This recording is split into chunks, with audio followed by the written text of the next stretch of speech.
contentos, estamos felices. Repetimos de la misma manera que el salmista: y yo me alegré con los que me decían, a la casa de Jehová iremos. Tenemos motivos extra, inclusive esta semana.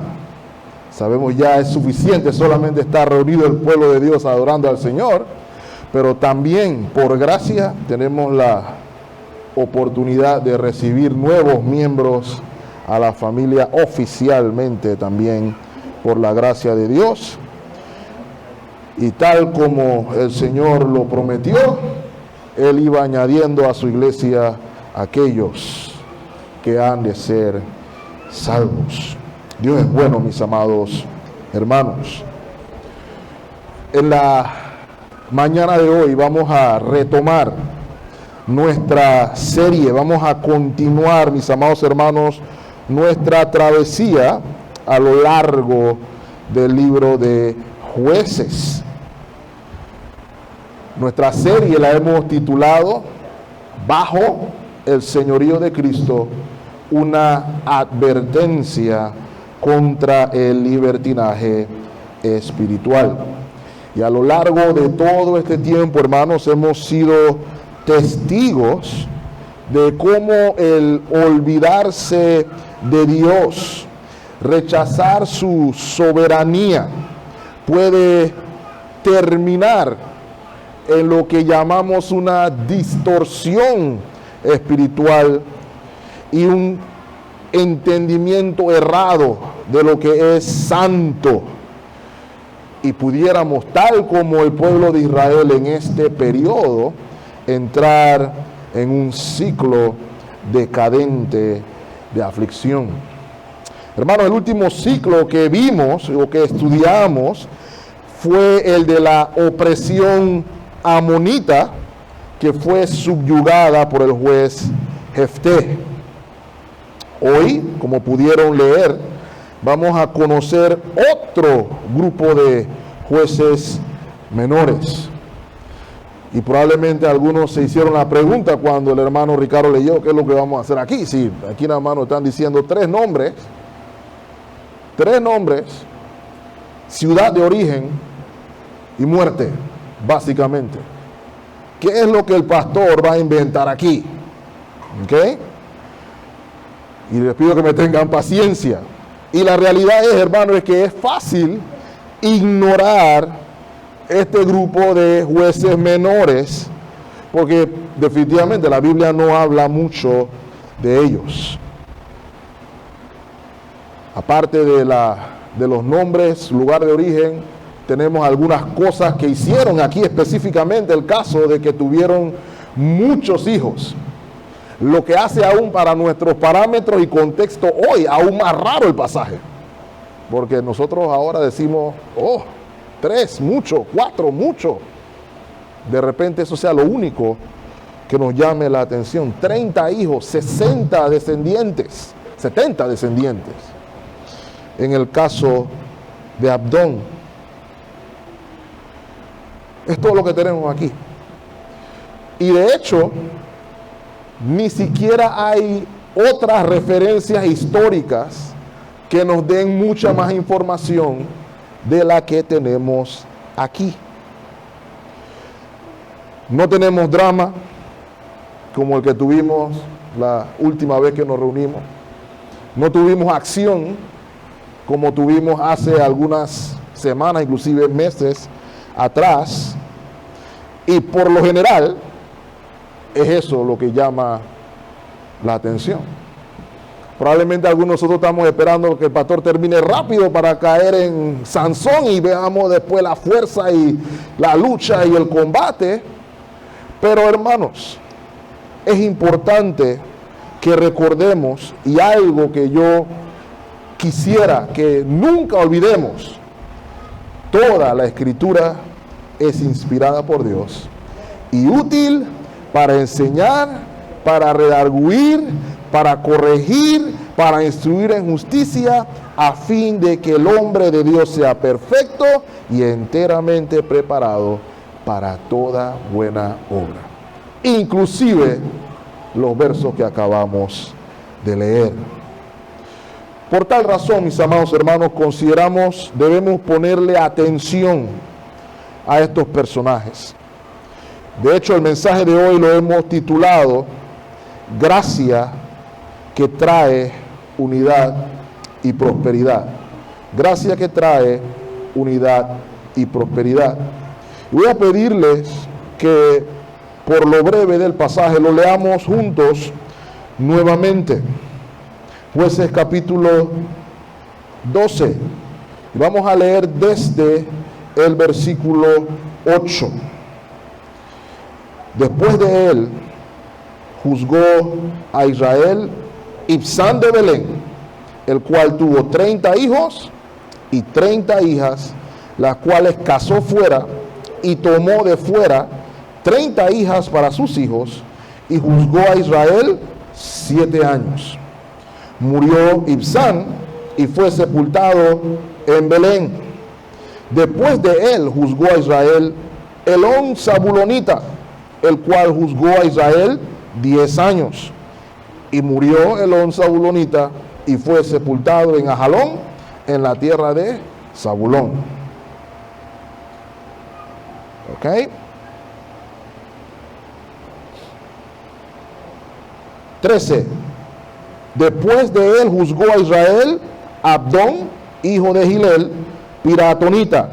Este tuvo 40 hijos y 30 nietos que cabalgaban sobre 70 asnos, y juzgó a Israel 8 años. Y murió Abdón, hijo de Gilel, piratonita, y fue sepultado en Piratón, en la tierra de Efraín, en el monte de Amalek. Rogamos que el Señor nos permita exponer su palabra y que nuestros labios falibles no sean impedimento para la palabra infalible de Dios. Hermanos, hemos estado viendo obviamente el libro de Jueces y sabemos, hermanos, que un juez no era lo que nosotros entendemos hoy como un juez. Hoy nosotros escuchamos la palabra juez y nos imaginamos a alguien en una toga negra, en algunos estados con unas pelucas blancas. Acá en Panamá probablemente sea alguien en un saco, en una corbata, que interpreta la ley y dictamina sentencia. Sin embargo, en el periodo bíblico al que nos estamos refiriendo, hermanos, el trabajo era un poco más amplio. Las actividades necesarias eran mucho mayores. Y muchos de nosotros nos hemos enfocado principalmente en la parte bélica, que eran hombres de valor, eran hombres de coraje, dispuestos a luchar para liberar al pueblo. Sin embargo, tendemos también a olvidar que ellos ejercían un cierto liderazgo social e inclusive espiritual. Pudimos ver en el caso de Gedeón, por ejemplo, quisieron hacerlo rey, e inclusive Gedeón se tomó las prerrogativas de decidir cuál sería el lugar de consulta al Señor. ¿Lo recuerdan? Esto no lo podía hacer ningún israelita promedio. Esto no lo podía hacer ningún ciudadano de ninguna tribu cualquiera. Esto era prerrogativa de quien el pueblo consideraba obraba de la mano de Dios. Podrán recordar, hermanos, cuando vimos el caso de Gedeón, dice la Escritura, capítulo 6, versículo 34, si no me equivoco, cuando el Espíritu del Señor vino sobre Gedeón, dice la Escritura, tocó el cuerno y todo el pueblo se reunió con el juez. ¿Qué quiere decirnos esto, hermanos? Que el pueblo entendía que la convocación era de parte de Dios. Los 3 jueces ¿Qué vamos a ver hoy? El caso de Ibzan, Elón y Abdón no parece tener mucho que ver con el aspecto bélico del trabajo de juez, porque en este periodo no se nos describe ninguna opresión, ninguna lucha, ningún combate. Sin embargo, vemos o vamos a observar que sí tenía que ver con el aspecto del liderazgo social y el liderazgo espiritual. Ahora, hermanos, si hemos puesto atención a nuestro texto, vamos a darnos cuenta inmediatamente de que hay un contraste entre lo que vimos la última vez que estuvimos en Jueces, capítulo 11, versículo 34 en adelante, hasta el capítulo 12, versículo 7, con lo que ustedes leyeron esta mañana. Los primeros versos del capítulo 11, hasta, como mencioné, del verso 34 en adelante, nos describen una triste y lamentable conclusión de un evento que en cualquier otra circunstancia hubiera sido un evento alegre, porque los amonitas, opresores, habían sido derrotados. Sin embargo, cuando concluimos el capítulo 12, quedamos con una sensación agridulce, ¿cierto, hermanos? Aun cuando hubo victoria, hubo una sensación de pérdida. El juez perdió a su única hija, y no solamente perdió a su única hija, sino que entraron en guerra civil. Galaditas contra efraimitas, luchando por la supremacía dentro del pueblo de Dios. Sin embargo, cuando entra el periodo de los versículos 8 al 15 que leímos esta mañana, describen un aire diferente. Vemos un periodo de alegría, pudiéramos decir, inclusive hay un periodo de bonanza.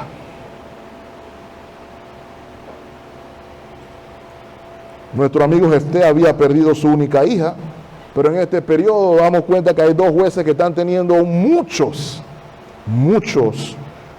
hijos. Probablemente Elón Zabulonita también los tuvo, sin embargo no podemos certificarlo porque la Biblia decide no decirnos sobre el caso de él. Y para más añadir y de repente crear más expectativa, el capítulo 13 inicia con el nacimiento de un niño también. Entonces hay un contraste claro y marcado. Se ve que hay una diferencia entre este periodo, que si hicieron la matemática es más o menos de 25 años. Este es el periodo que estamos cubriendo en estos pasajes. Ahora, hermanos, la pregunta que sigue es lógica entonces. Ok, la palabra es inspirada, Dios la puso ahí. La pregunta es, ¿qué nos quiere mostrar Dios a través de estos versículos? ¿Qué nos quiere mostrar Dios a través de estos versículos? Y permítame, hermanos, hacer una tesis en 3 puntos que quisiera que observáramos hoy. El primer punto que quiero que exploremos, hermanos, es la gracia de Dios para con su pueblo. La gracia de Dios para con su pueblo.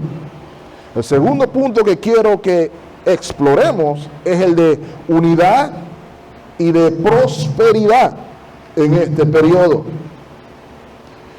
Y como tercer y último punto, hermanos, me gustaría que viéramos el final de todos los jueces. Porque se dieron cuenta, hay un patrón, ¿cierto? Después de él vino fulano, de aquí, tuvo hijos y murió y fue enterrado. Siguiente, fulano nació, hizo, murió. No se nos dice fecha, hermanos, y se nos dice al final también, el último, Adón, hizo, murió y fue sepultado. ¿Qué nos quiere decir el Señor con el final de todos estos jueces? ¿Por qué está eso ahí? No hay ningún libro de historia que diga que alguien murió o que alguien no murió. ¿Ok? Todos tenemos que morir. ¿Sí? Y no nos dice ni la fecha, porque no nos parece relevante la fecha. El autor bíblico quiere hacernos ver que murió. ¿Por qué? Si todos los hombres morimos. Lo vamos a ver también en un momento. Así que sin más preámbulos, hermanos, exploremos la gracia de Dios para con su pueblo. Hermanos, lo primero que quiero que notemos es que el hecho de que no haya muchos detalles sobre los jueces que leímos aquí, inmediatamente apunta nuestra atención hacia algo más. ¿Por qué el Señor no nos da más información de estos señores? ¿Por qué? Y hermano, la respuesta puede parecer tonta, porque el libro no es acerca de ellos. La historia no es acerca de ellos. Piénselo por un momento inclusive. Vimos el libro de la historia de Jefté, y el Señor solamente nos trae a nuestra memoria solamente 2 versículos donde se nos dice esto fue lo que pasó. Así fueron derrotados los amonitas. No se nos dice que le cortaron la cabeza al uno, ni que al otro le metieron un cuchillo en la espalda. Nada de eso se nos dice, solamente se nos dice fueron derrotados. No se nos dice cómo. Y la respuesta es porque el libro no es tampoco acerca de Gedeón. ¿Ok? Somos recordados por este tipo de eventos, hermanos, que la historia de redención es Cristo el personaje central, es Dios el personaje central, y todos los hombres y mujeres que ustedes ven a lo largo de los relatos bíblicos son solamente personajes secundarios, los cuales hacen necesaria la redención, precisamente porque lo único que aportan a la trama es su pecado y su injusticia. Es lo primero que vemos aquí.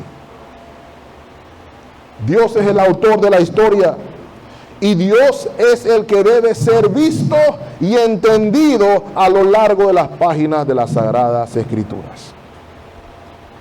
Uno de los problemas que tenemos hoy, mis amados hermanos, es que miramos mucho cómo nos proyectamos nosotros en las Sagradas Escrituras.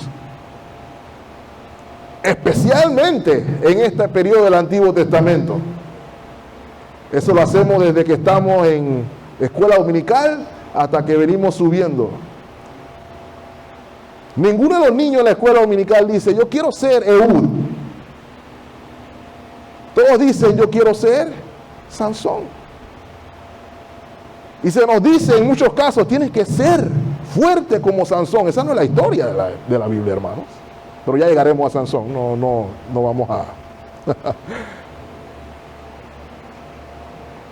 Se nos dice, tienes que ser como David y mata a todos tus gigantes, por poner un ejemplo. Pero ese no es el punto de la historia. Olvidamos el detalle primordial de que estos hombres y mujeres fueron lo que fueron por la obra de Dios en ellos. De igual manera, este texto nos señala o nos enfoca nuevamente, es Dios el que está obrando por gracia en medio de su pueblo. Es lo primero que debemos observar. El libro de Jueces trata de Dios obrando para librar a su pueblo de la opresión del pecado. Y de hecho, hermanos, pudimos ver el corazón de Dios para con su pueblo. aún con la rebelión de él. Quiero que regresen conmigo al capítulo 10, solo un momento. El versículo 16, la última parte. ¿Lo recuerdan? El pueblo estaba diciendo, sálvanos. Había clamor por la opresión. Pero nos habla del corazón de Dios para su pueblo. El versículo 16, la última parte dice que el Señor fue angustiado a causa de la aflicción de Israel. Y algunos de nosotros leímos ese pasaje por primera vez cuando estuvimos en el versículo 10. Porque tendemos a proyectarnos, el capítulo 10, perdón, porque tendemos a proyectarnos nosotros mismos en las Escrituras.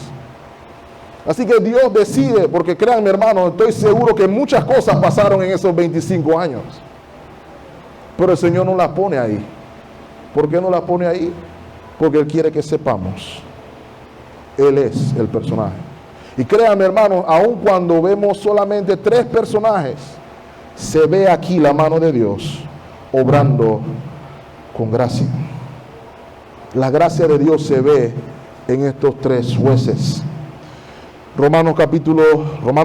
Efesios capítulo 2, versículo 8 nos recuerda que por gracia sois salvos por medio de la fe, y esto no de vosotros, pues es don de Dios, no por obras, para que nadie se gloríe. No hay obra buena que usted y yo podamos hacer para merecer el favor, la gracia, la misericordia de Dios. Ni siquiera tenemos obras buenas en nosotros mismos que mostrar. Esa es una realidad, mis amados hermanos. Y el escenario que pintamos de Jefté nos lo recuerda, ¿cierto? El relato de Jefté concluye con un pueblo que debía ser hermano, una tribu hermana con otra tribu hermana, peleando por la supremacía. El pueblo de Dios en ese momento, en ese contexto, se encontraba luchando el uno contra el otro. Muy diferente a lo que sucede hoy, ¿verdad, hermanos? Pero noten algo interesante, hermanos. Proverbios capítulo 28, versículo 2, para que podamos observar la sabiduría que está contenida, hermanos, en las Sagradas Escrituras. Proverbios 28, versículo 2 dice: por la rebelión de la tierra, sus príncipes son muchos, mas por el hombre entendido y sabio, ¿cómo permanece la tierra? Estable. ¿Saben lo que está diciendo el proverbista inspirado, hermanos? La injusticia y la inmoralidad de los pueblos trae como resultado división, guerras civiles, contienda, lucha, bandos diferentes, y todos los bandos diciendo: yo tengo la razón y fulano no. Producto de la inmoralidad, hermanos, producto de la rebelión de la tierra, hay muchos príncipes.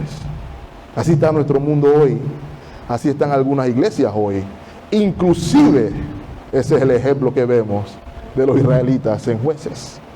Pero note cómo continúa diciendo el texto, hermanos: mas por el hombre entendido y sabio permanece estable. Dice la Escritura que el hombre que es sabio, el hombre que es entendido de acuerdo a los parámetros bíblicos, trae entonces estabilidad y armonía. Hermanos, qué cuadro tan vívido, qué cuadro tan real nos pinta, hermanos, el libro de Jueces. ¿Recuerdan a los efraimitas diciendo: ¿por qué no me llamaron a mí? Ustedes son cautivos de Efraín. Tribus hermanas, mis amados hermanos. Sin embargo, quiero que noten algo, hermanos. En un gesto de pura gracia, el Señor continúa levantando jueces para traer la estabilidad que la región o el pueblo necesitaban. Y de hecho, hermanos, esta acción del Señor que vemos manifestada en estos 25 años de estabilidad, porque eso fue lo que vimos aquí, nos hace meditar inmediatamente, y me voy a robar aquí un título del hermano Adrián. ¿Quién es este hombre? ¿Quién es el hombre entendido y sabio que puede traer estabilidad permanente?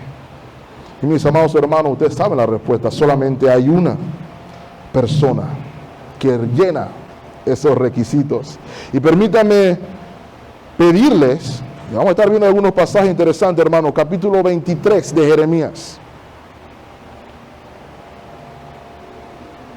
Y este capítulo 23 de Jeremías también nos ayuda a ver en qué dirección va el libro de Jueces. Hacia dónde apunta el libro de Jueces. Jeremías capítulo 23. Él está haciendo una profecía. Renuevo justo y reinará como, hermanos. Versículo 5. Jeremías 23, 5.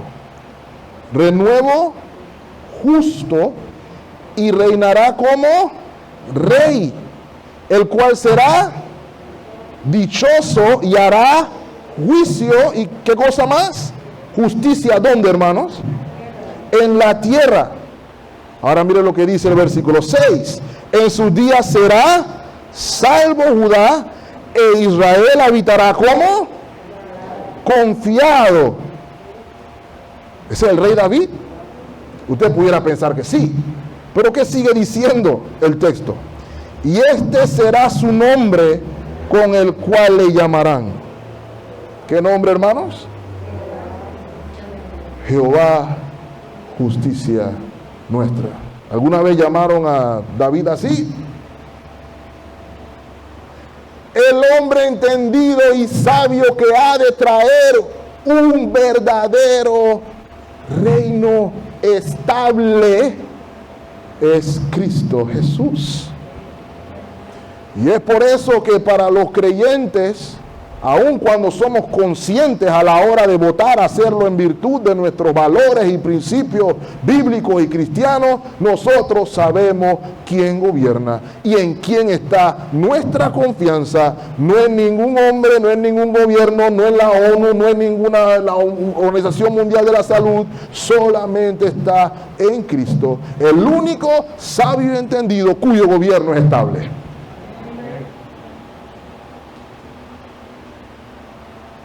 El Señor trajo 25 años de estabilidad en medio del caos. ¿Y por qué lo trajo? ¿Porque los israelitas eran buenos? No, mis amados hermanos, sino que lo hizo por pura gracia, por amor a su nombre, en amor a su promesa. Y noten algo curioso también, hermanos. Volvamos a nuestro texto. Versículo 15. Vimos que Efraín era parte del problema, hermano, ¿lo vieron? Pero el versículo 15 nos dice que en este periodo el Señor levantó un juez, que era de dónde, hermanos, según el versículo 15, también de la tribu de Efraín. La tribu de Efraín no fue tampoco destruida en esa guerra civil. Aún así el Señor por gracia guardó a la tribu de Efraín. El nombre de Abdón nos recuerda que Dios ejerce gracia para con su pueblo. Otra cosa importante a notar, hermanos, la gracia de Dios se manifiesta también en el hecho de que el Señor trajo un periodo de tranquilidad en el cual obró entre su pueblo. Ya lo mencioné, hermanos, en este relato no tenemos opresión, no escuchamos de madianita, ni filisteo, no escuchamos de ninguna nación invasora. De hecho, vamos a ver también en un momento que hay mucha prosperidad en este periodo, de la que vamos a hablar también en un momento, demostrando precisamente ese principio de que había cierta tranquilidad. ¿Y qué debemos aprender aquí, hermanos? Si me permiten decirlo, mientras meditábamos en este pasaje. Dios es soberano en todas las circunstancias. Eso lo sabemos.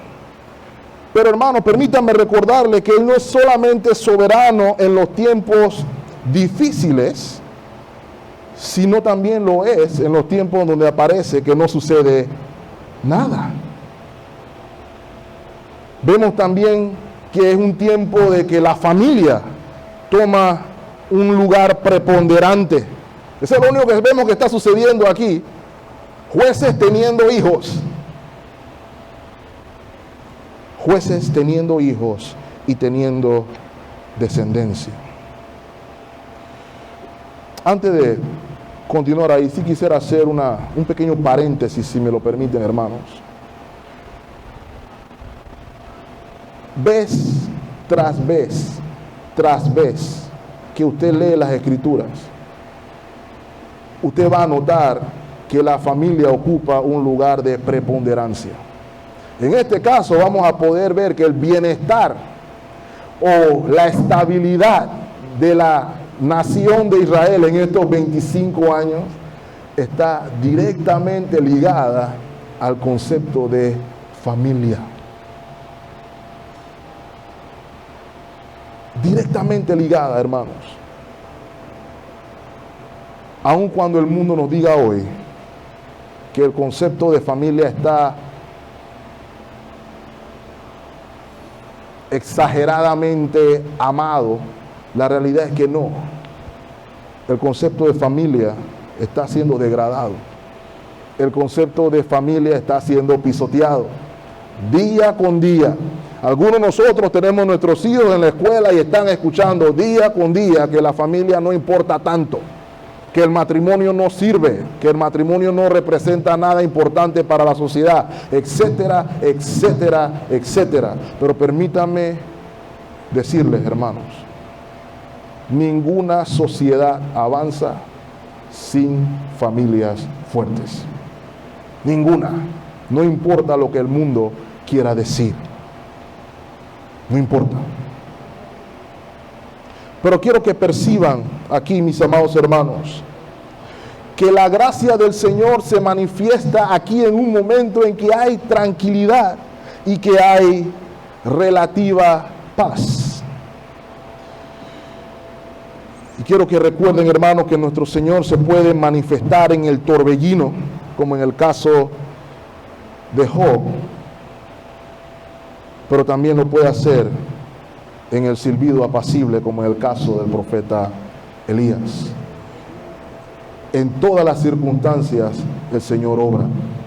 Y no podemos pensar que solamente es en el terremoto, es en las manifestaciones enormes de gracia donde vemos a Dios, sino que podemos ver a Dios inclusive en lo cotidiano, inclusive en el día a día, en la bendición de un hijo en la familia, en la bendición de 2 hijos en la familia, en la bendición de 3 hijos en la familia.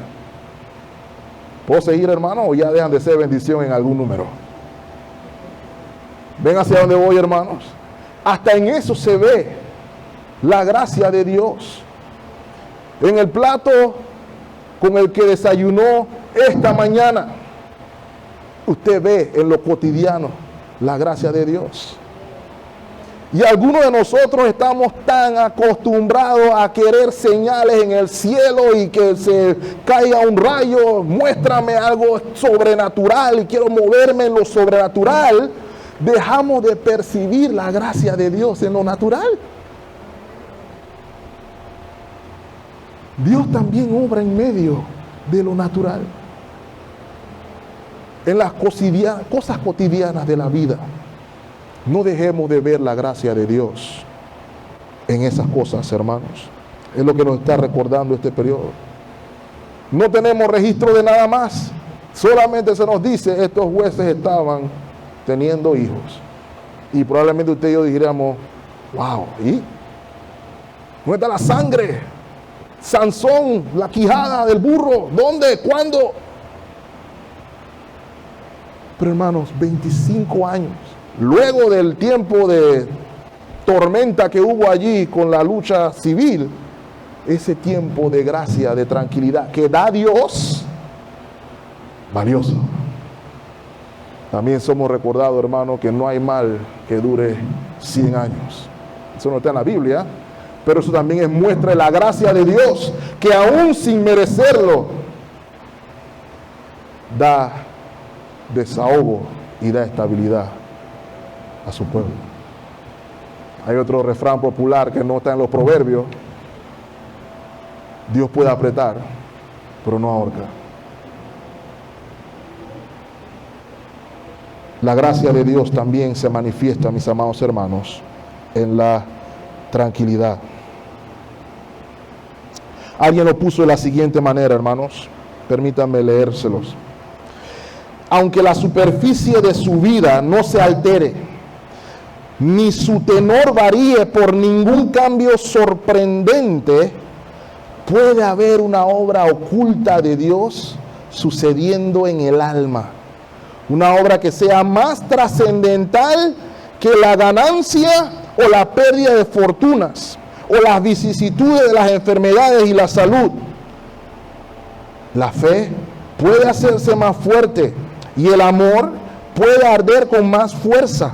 La paciencia puede estarse perfeccionando su trabajo, y el espíritu de mansedumbre puede ganar terreno constantemente sobre el espíritu de ira e intolerancia. El conocimiento de Jesucristo puede estar llenando el campo de visión del alma, y el reino de los cielos puede estar acercándonos al abrazo del alma. Y sin embargo, todo eso puede estar sucediendo y la vida exterior puede ser monótona y sin incidentes. Dios no solamente obra de manera sobrenatural, sino que puede obrar también en lo natural. ¿Saben qué me hace pensar eso, hermanos? ¿Por qué pensamos que para que Dios salve a una persona hay que tirarla en el piso y hacerle un candado, un lazo al cuello o algo así? Porque entendemos precisamente lo que estoy diciendo. Tiene que pasar algo. Saben que durante la Reforma, o antes de la Reforma, creo que lo mencioné, uno de los traductores de la Biblia le pidieron: tradúceme la Biblia al latín, del griego al latín, y llamaron a un pagano para hacer el trabajo, del griego al latín, y el pagano fue. ¿Saben qué sucedió, hermano, mientras el pagano estaba leyendo la Biblia en el lenguaje original? Se convirtió. Se convirtió. Se convirtió. ¿Qué quiero decir con esto, hermano? Dios también puede obrar en la tranquilidad, en lo apacible. Dios estaba obrando en estos 25 años, hermanos. Nunca piense que su Dios está sentado tomando margaritas en el cielo. Él está activo, Él está obrando, Él está ejecutando su plan de redención, y Él no es hombre, así que no se cansa y no necesita descansar como usted y como yo. Dios obra en todo momento.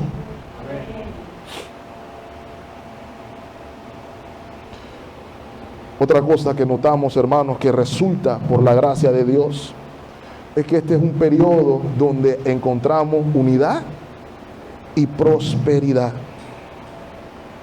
En este periodo se dieron alianzas que estaban rotas, e inclusive hubo prosperidad. Lean conmigo el verso 8, hermanos, de nuestro texto. Dice: el verso 8. Después de él, juzgó a Israel Ibzán de Belén. Los teólogos, hermanos, se ponen a discutir aquí cuál Belén era. Algunos teólogos le dirán que era el Belén de Judá, otros le dirán que era el Belén de la región de Zabulón. ¿Ok? Puede ser. La lógica indica, sin embargo, hermanos, que las regiones que están aquí vinculadas no incluyen la región de Judá. Así que no creemos que sea de allí. ¿Ok? Sin embargo, eso es irrelevante. Dice el texto,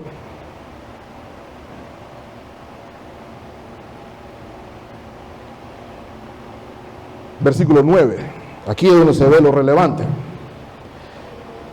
Este señor Ibzán, el cual tuvo ¿cuántos hijos, hermanos? 30 hijos solamente. No, tuvo 30 hijas también. En nuestros días le diríamos era un loco, pero en ese tiempo era bendecido. ¿Ok? Por eso vuelvo y repito, hermanos, verifiquemos nuestros estándares si son bíblicos o no con el tema de los hijos. Eso tendremos que seguir viendo. Pero el punto aquí es, tuvo 30 hijos y 30 hijas. La soberanía de Dios en acción. ¿Cuántas hijas tuvo Jefté? ¿Cuántas hijas tuvo Isbán? 60 hijos, digámoslo así. ¿Okay? Todo es la obra del mismo Dios en su providencia. ¿Qué fue lo que hicieron esos 30 hijos y 30 hijas? Bueno, el padre los casó fuera y tomó de fuera 30 hijas para sus hijos. Ahí está la información para nosotros. Probablemente usted y yo lo leemos y decimos, ¿y eso qué? Tiene mucho que ver. Tiene mucho que ver. Cuando dice aquí que se casó o los casó fuera, estos eran matrimonios entre clanes de la misma tribu. ¿Ok? No quisiéramos hacer el caso aquí de que se estaban casando con cananeos, como algunos sostienen, pero el texto no indica eso. Estos matrimonios en esa época implicaban alianzas, implicaban unidad. Eso es lo que siempre ha significado el matrimonio, hermanos. ¿Okay? En el caso de su servidor, cuando me casé con la hermana Linda, también conseguí otra madre, otros hermanos. Nos llamamos la familia Rose Santa María. No combina, pero así nos llamamos.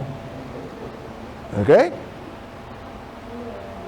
Hay alianzas, hay uniones. Y así era como la gente se unía en ese tiempo.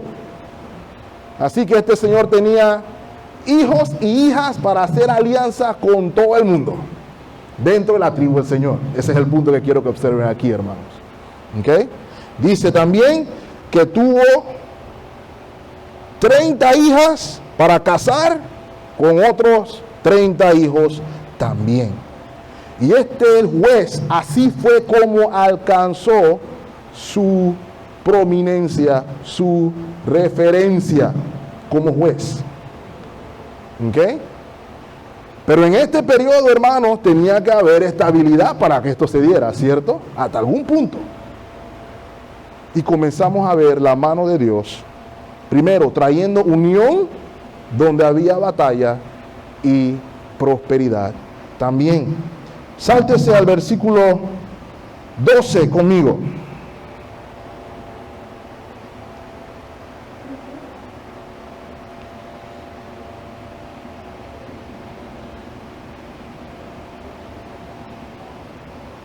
Ok, discúlpeme, no es el versículo 12, me equivoqué.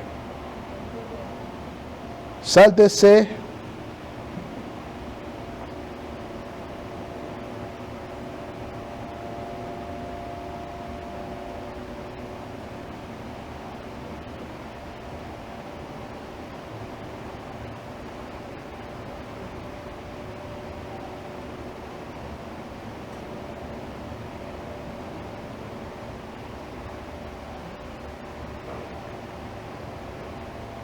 Ok. Sáltense, hermanos, al versículo 14. Vamos del 13, para que vean que va el mismo principio. Después de él, juzgó a Israel, ¿quién? Abdón, hijo de Gilel, pironita.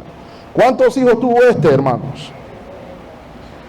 40 hijos y 30 nietos.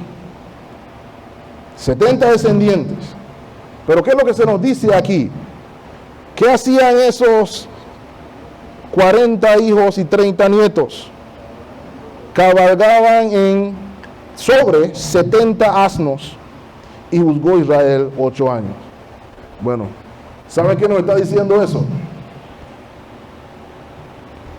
Que había prosperidad económica.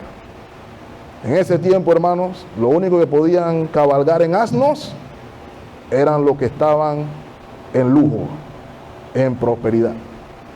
¿Ok? 70 asnos. Un asno para cada hijo y un asno para cada nieto. ¿Ok? ¿Cuánto tiempo estuvo? 8 años.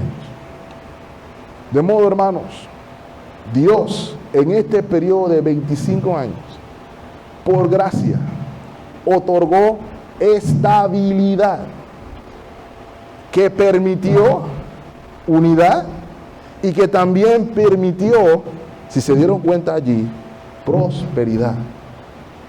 Prosperidad. Dios supliendo las necesidades de su pueblo. Sin embargo, hermanos, hay algo que quiero que noten adicional a eso, porque se puede cometer un error. Esto es obra de la gracia de Dios. Y permítame hacer una advertencia en contra de utilizar la prosperidad como una señal de que Dios está con nosotros. Hay que hacer una advertencia al respecto. Sí, Dios provee.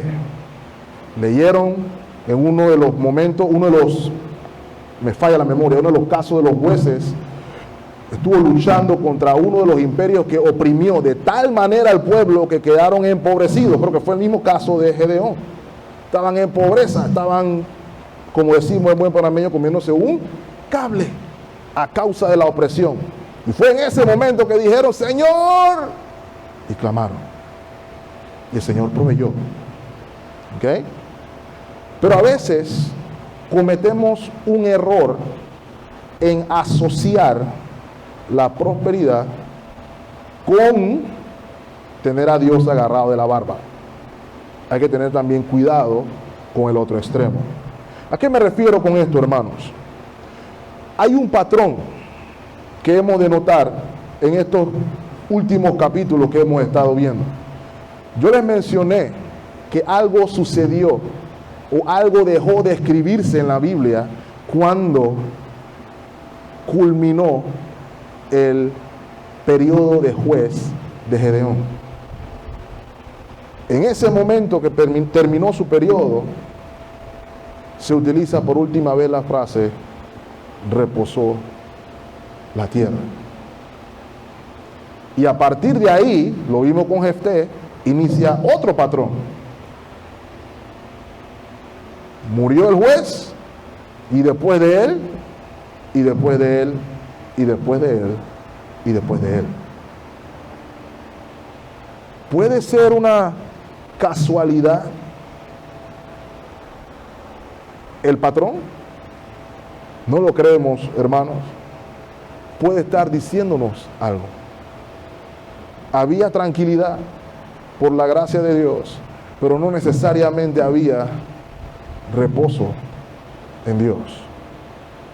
De hecho, en el capítulo 13, que vamos a ver la próxima vez, nos dice que ya estaba el pueblo en sus andadas. ¿Cuál es el punto que quiero señalar, hermanos?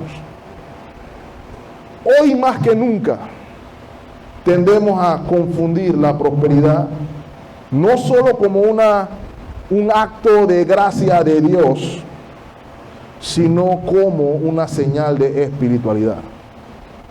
Y la Biblia enseña, de hecho, que puede ser lo contrario. Voy a pedirle que me acompañe, si es tan amable, a el libro de Apocalipsis.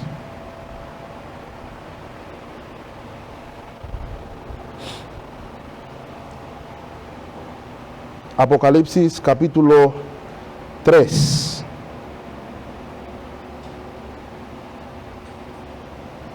Y quisiera que leyera conmigo los versículos 17 y 18.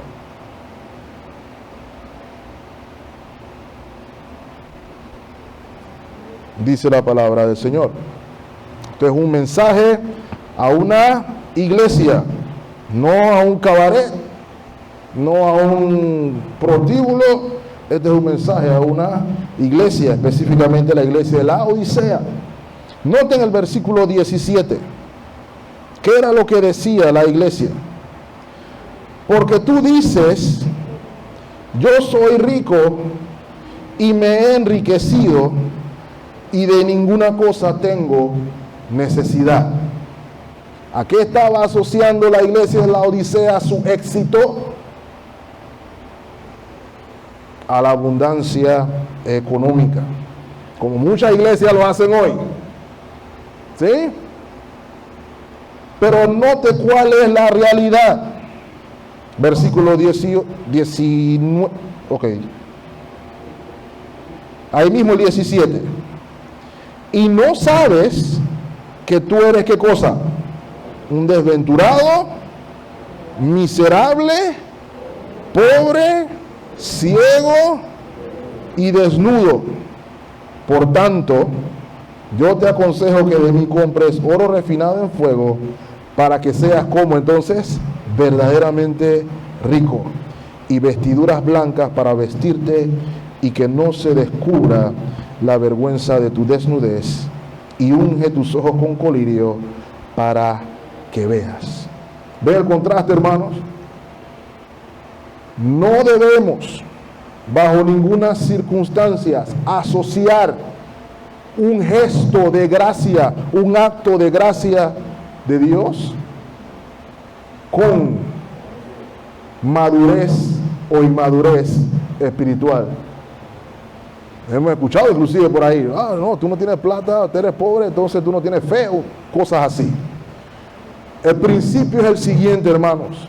Dios está proveyendo un periodo de gracia, estabilidad, donde su pueblo va prosperando, aun cuando van espiralmente en decadencia. Dios tuvo misericordia de su pueblo siempre. Dios levantó jueces por gracia para cumplir su promesa. No necesariamente porque ellos lo merecieran. Ese es el punto al que voy. Sin embargo, tenemos que asegurarnos, hermanos, de que nuestra verdadera riqueza sea Cristo y no lo que tengamos. Esa es nuestra verdadera riqueza. Nuestro templo puede que no sea el más bonito ni el más grande desde el punto de vista estético, pero ¿qué es lo que vale, hermanos? ¿El templo o lo que está adentro? Porque ¿saben qué, hermanos? La iglesia eres tú. La iglesia eres tú. Y el mayor tesoro que puede tener la iglesia es su esposo, que es Cristo Jesús. Fuera de Cristo no hay riqueza. Ese es el punto. Dios proveyó lo necesario a su pueblo en este periodo. Tercer y último punto, hermano, de este periodo. ¿Qué nos dicen la muerte de los jueces, mis amados hermanos? ¿Qué nos dice la muerte de los jueces? Podemos ver que hay un patrón. Versículo 10. Y murió Isbán y fue sepultado en Belén. Versículo 12. Y murió Elón, Zabulonita, y fue sepultado en Ajalón, en la tierra de Zabulón. Versículo 15. Y murió Adón, hijo de Gilel, piratonita, y fue sepultado en Piratón, en la tierra de Efraín, en el monte de Amalek. Lo primero que nos quiere decir esto, hermano, es que se acabó el periodo de 25 años.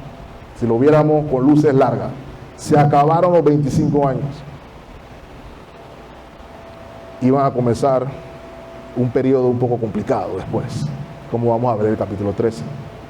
Es lo primero que queremos ver. Y lo primero que señala este pasaje, hermanos, es que el tiempo de estabilidad, el tiempo de prosperidad, era pasajero, o fue pasajero. Lo primero que podemos observar allí. Lo segundo es que probablemente usted verá avisos de otro pasaje similar, mucho más atrás en la escritura en Génesis. Génesis capítulo 5, cuando se nos está describiendo cierta genealogía, ¿cierto? ¿Lo recuerdan? Y se nos dice al final de cada nombre que este personaje murió. Murió, murió, murió, murió, murió. ¿Por qué sería necesario? Bueno, la palabra de Dios nos recuerda que la muerte es una realidad y que a raíz de la caída, la muerte espera a todos los hombres y que solamente hay una solución: Cristo Jesús. Pero vemos un patrón similar, no solamente con los jueces menores, sino que lo vemos también con los jueces mayores. Todos mueren. Ese periodo de estabilidad, ese periodo de prosperidad, ese periodo de tranquilidad, siempre queda siendo temporal. Y el ciclo tiene que volver a iniciar. Y hermanos, si ustedes no creían que podía ser peor, permítame decirles que a partir del capítulo 13 se pone peor. Se pone peor todavía. Pero cada juez ofrece un alivio y un rescate que es temporal. Y hermanos, esto debe recordarnos o hacernos poner nuestra mirada en algo mayor, algo verdadero. El verdadero juez y el verdadero rey, que es nuestro Señor Jesucristo. ¿Por qué? Porque como ya leímos, su reinado no tiene fin. Su sacerdocio tampoco. Dice la Escritura: tú eres sacerdote para siempre, según el orden de Melquisedec. Él es el mejor rey, él es el mejor sacerdote y obviamente el mejor profeta. Y a él debemos mirar, hermanos. Él es la única esperanza para algo permanente. Todo lo que hay fuera de Cristo es pasajero. Aplíquelo al nivel que usted quiera. Su economía hoy puede estar creciendo al 18% si usted quiere, por la gracia de Dios. Pero mañana puede estar creciendo al 2%. También por la gracia de Dios.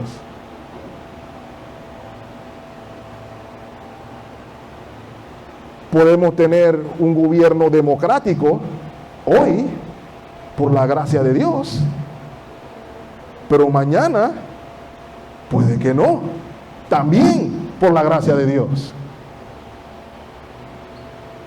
Todas estas cosas, hermanos, deben señalarnos, deben hacernos meditar. ¿Dónde está mi esperanza? ¿Si en lo pasajero o en lo eterno? Y la realidad es, mis amados hermanos, que lo único que es permanente es Cristo. El único reino estable, el único reino que no perece. Donde la eternidad es una eternidad en prosperidad y estabilidad. Verdadera prosperidad y verdadera estabilidad. Es ese el anhelo de su corazón. Eso es lo que nos recuerdan los jueces. Necesitamos un juez que nos dé más tiempo, más estabilidad, más paz, más libertad. Ese juez es Cristo. No hay otro. Hemos de poner nuestra mirada en Él. Eso es lo que nos recuerda la muerte de los jueces. Hay un juez que no morirá. Hay un juez que vive y reina. Y no solamente en el título como gobernador, sino que es efectivamente rey en toda plenitud de facultades. Y su reino es eterno y no tendrá fin.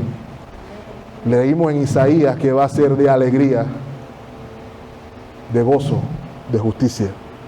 Es ese su anhelo. Es ese su meta. Solamente es en Cristo. De modo que estos tres jueces nos recuerdan que Dios, aún sin merecerlo, extiende gracia a su pueblo. Aún sin merecerlo, bendice a su pueblo. Y aún sin merecerlo, prospera a su pueblo. Solo por gracia encontramos verdadera unidad y verdadera prosperidad. Queremos verdadera unidad bajo el Rey que une. Fuera del Rey que une, hay bandos. Miren Corintios, por ejemplo. Pero en Cristo Jesús hay un verdadero Rey y hay un verdadero juez. Dios le bendiga ricamente, hermanos. Oremos. Padre eterno, gracias